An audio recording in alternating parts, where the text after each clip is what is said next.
नमस्कार, मी सिद्धेश दिलीप शिगवण बित्तम बातमीमध्ये तुम्हा सर्वांचं स्वागत करतोय। बातमीपत्राला सुरुवात करण्याआधी एक नजर टाकूया बातमीपत्रातील काही महत्त्वाच्या हेडलाईन्सवर। अनाथांचा नाथ एकनाथ शिंदे सेनेकडून ठाण्यामध्ये ठाकरेंना डिवचण्याचे लावण्यावरले बॅनर। कल्याणमधील 65 बेकायदा इमारत तोडक प्रकरण लवकरच तोडगा निघेल, कुणीही घाबरू नये राजेश मोरे यांचं वक्तव्य। तर रहिवाशांना घरे खाली करण्याची केडीएमसीची आली नोटीस। कल्याण आरटीओ क्षेत्रामध्ये शेअर रिक्षासाठी भाडेवाढ लागू, शेअर भाड्यामध्ये 3 ते 5 रुपयांनी झाली वाढ। आणि हिंदी सक्तीच्या विरोधामध्ये मनसेच्या वतीने राज्यभरात ठिकठिकाणी आंदोलन, मुंबईतील चेंबूर नाक्यात घेण्यात आली स्वाक्षरी मोहीम। ठाण्यामधील टेंभी नाका परिसरामध्ये शिवसेना ठाकरे गटाचे मुख्य नेते उद्धव ठाकरे यांना डिवचण्याच्या आशयाचे बॅनर लावण्यात आल्याचं पाहायला मिळतंय। उद्धव ठाकरे यांनी शिवसेना वर्धापन दिनाच्या कार्यक्रमामध्ये बोलत असताना कम ऑन किल मी असं वक्तव्य केलं होतं आणि विरोधकांवरती निशाणा साधला होता। मात्र त्यानंतर आता ह्याच वक्तव्याला थेट टीका करणारा एक बॅनर ठाण्यामध्ये लावण्यात आल्याचं पाहायला मिळतं।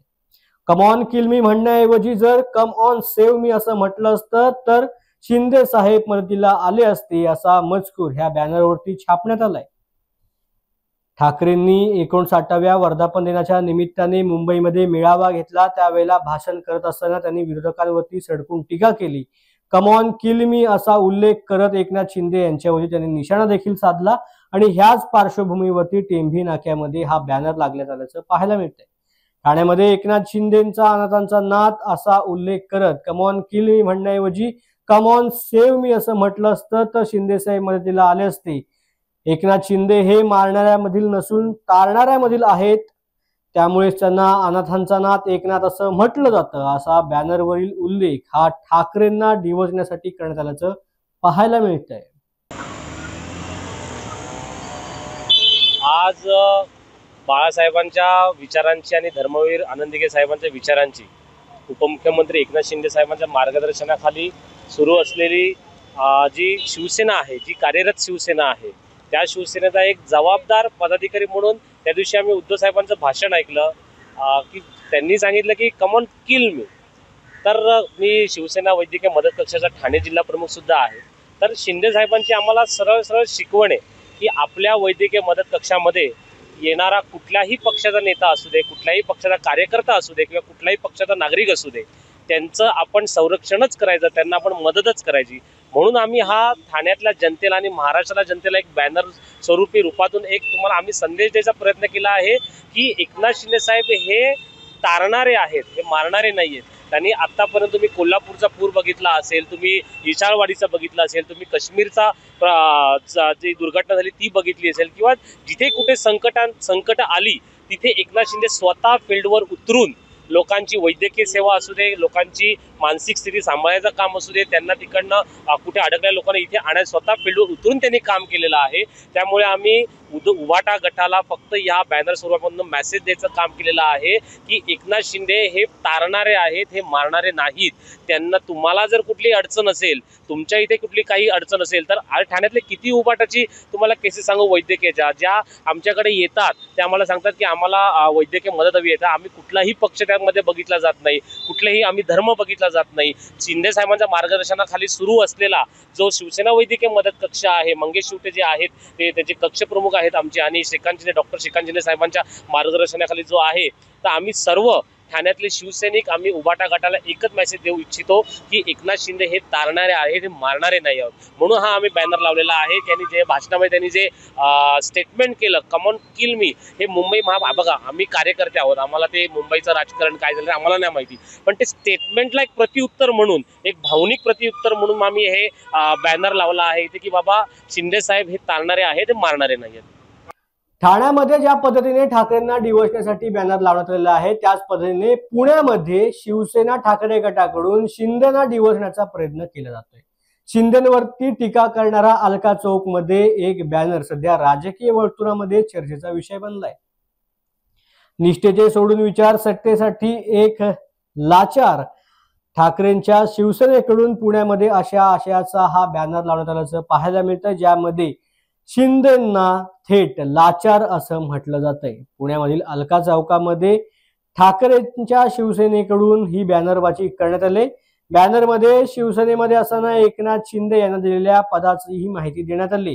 काल शिंदे सेनेकडून उद्धव ठाकरेंना दिवसण्याचा बॅनर लावण्यात आला होता, त्याला प्रत्युत्तर म्हणून आज ठाकरे गटाकडून बॅनरबाजी केल्याचं आता बोललं जात आहे। ठाकरेंच्या शिवसेनेकडून आज आम्ही बॅनर लावलाय।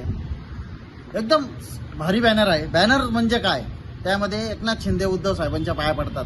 2004 ला उद्धव साहेबांच्याच मार्गदर्शनाखाली एकनाथ शिंदेंचा राजकीय उदय झाला, तिथून ते आमदार झाले आणि तिथून पुढे पुढे होत आज ते मुख्यमंत्रीपर्यंत गेले।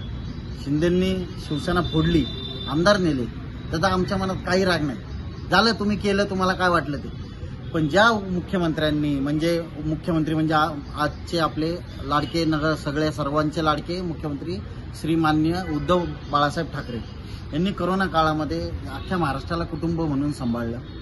वर्ल्ड हेल्थ ऑर्गनायझेशननी त्यांची स्तुती केली। अशा चांगल्या व्यक्तीबद्दल चांगलं बोलायच्या ऐवजी यांनी त्यांचा चुकीचा फोटो व्यंगाच्या माध्यमातून लावला। काय फोटो होता तर ऑक्सिजन लावला आणि कुबड्या लावल्या आणि असा त्यांचा फोटो लावून यांनी त्यावर लिहिले, आम्ही कामात व्यस्त आहोत, तुम्ही बोलण्यात व्यस्त आहोत। अहो, त्याच कुबड्या, राजकीय कुबड्या शिवसेनेच्या घेऊन तुम्ही एवढे मोठे झाले, रिक्षा चालक ते मुख्यमंत्री, हे विसरले का? काय गरज होती शिवसेनेच्या मान्य उद्धव साहेबांना डिवचण्याची?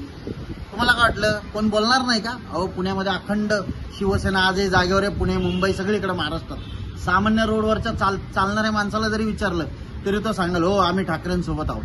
कल्याण डोंबिवलीमधील अनधिकृत इमारतींबाबत आता केडीएमसीने पुन्हा एकदा हत्यार उपसले।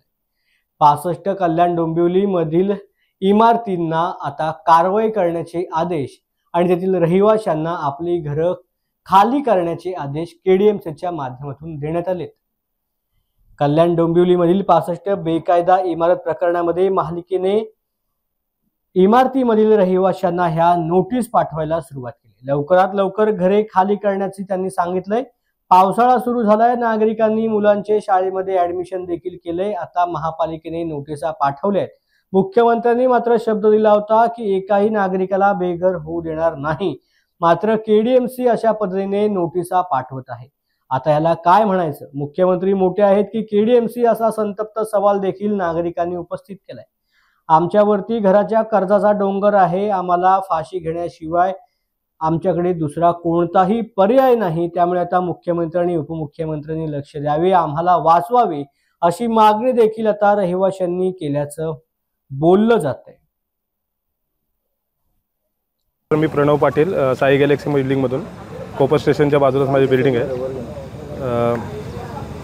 आज ही नोटीस आम्हाला सगळ्यांना मिळाल्यात। 65 बिल्डिंगपैकी 55 बिल्डिंगांना नोटिसा दिल्यात। या नोटिसांनी परत आम्हाला आमची झोप उडवली आहे। गेले 6 महिन्यापासून आम्ही अक्षरशः वाईट कंडिशनमधून होतो। आम्ही पूर्ण फॅमिली सांभाळणं, मुलांचं शिक्षण आणि हे सगळं करत होतो।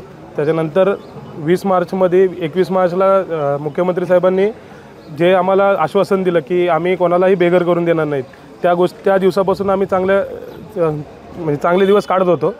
पण आजच्या घडीला आज जून महिन्याच्या 20 तारखेला 21 तारखेला सगळ्यांना नोटीस आहेत आणि हे राहतं घर आता आपल्याला सोडावं लागणार आहे। हे सगळ्या सोसायटींना नोटिसा आल्यात आणि आत्ता आमची अशी कंडिशन आहे की मुलांचं डोनेशन केलं, मुलांच्या शिक्षणाचं हे भरलं आहे सगळं, आणि पैशाचा डोंगर जो थोडाफार जमा होता अगोदर, तो सगळा पहिल्या 6 महिन्यात गेला। आता परत जमा होता तो सगळा मुलांच्या शिक्षणात गेला। आता आम्ही करायचं काय? आता आम्ही रस्त्यावर यायची वेळ आली आहे। या जर पावसाळ्यात जर आम्हाला रस्त्यावर जर सरकार काढत असेल तर ही आमच्यासाठी दुर्दैवाची गोष्ट आहे। आम्हाला फास घेऊन मरण्याशिवाय, आम्हाला कुटुंबासह मरण्याशिवाय आमच्याकडे काही पर्याय नाही राहिला आहे। तर मुख्यमंत्र्यांनी जो आम्हाला दिलासा दिला होता त्या शब्दावर ठाम राहून मुख्यमंत्र्यांनी आमची घरं वाचवावी। आणि सरकारला मोठी विनंती आहे, सगळ्या पक्षांना मोठी विनंती आहे की कोणी याच्यामध्ये आम्हाला राजकारणासाठी वापर करू नका। इलेक्शन येतील, बिल्डिंगांना नोटीस येतील, हा प्रकार आमच्याकडे थांबवा कृपया, सगळ्यांना हात जोडून विनंती आहे। महाराष्ट्रामध्ये दिवसेंदिवस महागाई वेगवेगळा टप्पा पूर्ण करते। विविध गोष्टींमध्ये महागाई होत असल्याचं महाराष्ट्रामध्ये दररोज आपल्याला पाहायला मिळतं। कधी भाजीचे दर वाढतात तर कधी सोने चांदीचे दर वाढतात, जीवनावश्यक वस्तूंचे दर देखील वाढले जातात। असेच आता रिक्षांनी आपली भाडेवाढ देखील केल्याचं पाहायला मिळतंय। कल्याण आरटीओ क्षेत्रामध्ये आता शेअर रिक्षासाठी 3 ते 5 रुपये अधिक नागरिकांना मोजावे लागणार आहेत।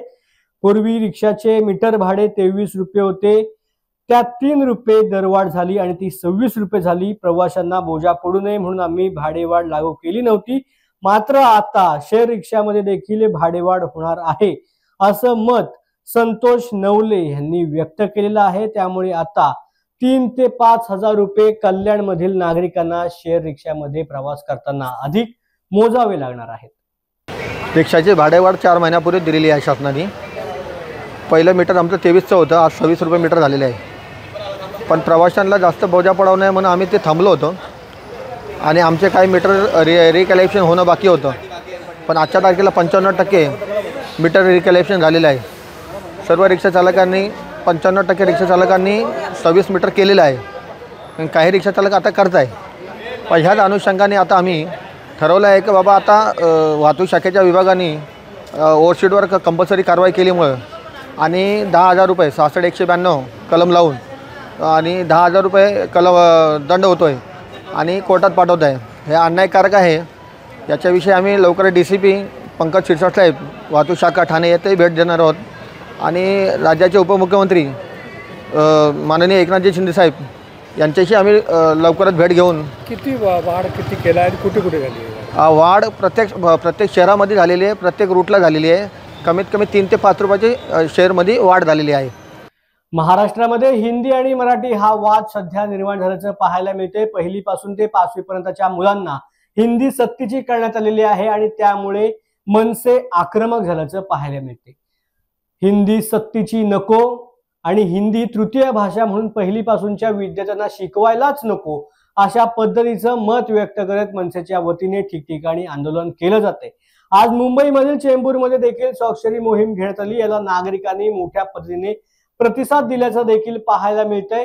हिंदी 1ली पासूनच्या मुलांना नको, त्यांच्यावरती अभ्यासाचा अतिरिक्त बोजा नको असं मत देखील यावेळेला पालकांनी व्यक्त केलंय. पाहूयात. राज्य सरकारने जो हिंदी सक्ती लादण्याचा जो प्रयत्न चालवलेला आहे त्याचा विरोध म्हणून महाराष्ट्र नवनिर्माण सेनेच्या वतीने आज संपूर्ण मुंबईभर ही सह्यांची मोहीम राबवण्यात आलेली. एक सही हिंदी सक्ती विरोधात अशा प्रकारचे हे अभियान आहे आणि यामध्ये आमची विनंती आहे जास्तीत जास्त मराठी लोकांनी यामध्ये सामील झालं पाहिजे. जो महाराष्ट्र राज्यामध्ये जो हिंदी सक्ती लागू करून मराठी भाषा संपवण्याचा जो डाव आहे राज्य सरकारचा, तो महाराष्ट्र नवनिर्माण सेना कदापि होऊन देणार नाही हे आधीच राजसाहेब ठाकरे यांनी स्पष्ट केलेले आहे. त्यानुसार प्रत्येक महाराष्ट्र सैनिक या ठिकाणी पेटून उठलेला आहे आणि हिंदीची सक्ती महाराष्ट्र राज्यात होऊ दिली जाणार नाही. ज्या राज्यात छत्रपती शिवाजी महाराजांचं राज्य आहे, संत ज्ञानेश्वरांचं आहे, त्या राज्यात जर मराठी भाषा टिकवण्यासाठी जर आंदोलन करावं लागत असेल तर यापेक्षा मोठं दुर्दैव काही नाही. मी या निमित्ताने राज्य सरकारचा निषेध करतो आणि माननीय मुख्यमंत्री फडणवीस साहेबांना विनंती करतो की या निर्णयाचा पुनर्विचार व्हावा. 1ली ते 5वी पर्यंत हिंदी सक्ती करण्याची काही गरज नाहीये. त्यामुळं आपली मराठी भाषा, मराठी अस्मिता टिकवण्यासाठी तुम्ही सुद्धा एक मराठी म्हणून हा निर्णय मागे घेतला पाहिजे ही मी राज्य सरकारला विनंती करतो. सध्या पावसाळा हा ऋतू सुरू आहे आणि पावसाला सुरुवात झाल्यावरती निसर्ग हा हिरवागार व्हायला सुरुवात होते. हिरवागार निसर्ग पाहिल्यावरती पर्यटकांचे आणि निसर्गप्रेमींची पावलं त्या निसर्गाचा आनंद घेण्यासाठी आपोआप वळू लागतात. पावसाला सुरुवात झाल्यावर धबधबे देखील प्रवाहित होतात आणि ह्या धबधब्यांचा आनंद घेण्यासाठी, त्या धबधब्याखाली भिजून वर्षा पर्यटनाचा आनंद घेण्यासाठी पर्यटक त्या ठिकाणी मोठ्या प्रमाणात गर्दी करत असतात. सिंधुदुर्ग जिल्ह्यामध्ये देखील आता धबधबे प्रवाहित व्हायला सुरुवात झाली आणि पर्यटकांची पावले त्या ठिकाणी आनंद घेण्यासाठी आपोआप वळू लागले. सिंधुदुर्ग जिल्ह्यामध्ये वर्षा पर्यटनाचा हा हंगाम बहरत असल्याचं पाहायला मिळतंय. विविध भागांमधून पर्यटकांचा ओघ सध्या वाढत आहे.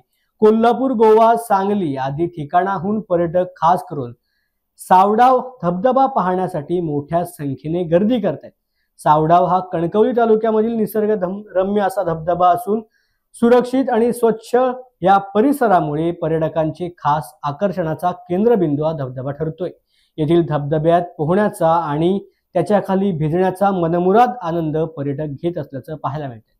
सावडाव ग्रामपंचायतीने पर्यटकांसाठी बैठक व्यवस्था, चेंजिंग रूम, मूलभूत सुविधा या उपलब्ध करून दिल्यामुळे त्यांचा आनंद हा अधिक सुखद झालाय. स्थानिक प्रशासनाकडून देखील स्वच्छता आणि सुरक्षिततेवरती मोठ्या प्रमाणात भर देण्यात आल्याचं पाहायला मिळते. त्यामुळे पर्यटकांनी सावडाव ह्या धबधब्यावरती मोठ्या प्रमाणात आता गर्दी केल्याचं देखील पाहायला मिळते. ऍक्च्युली ऐकलं होतं सावडाव बद्दल. आम्ही कणकवलीमध्ये राहतो, गानवली कृष्णनगरीमध्ये. ऐकलं होतं की फार सेफ असा जो आहे हा वॉटरफॉल आहे.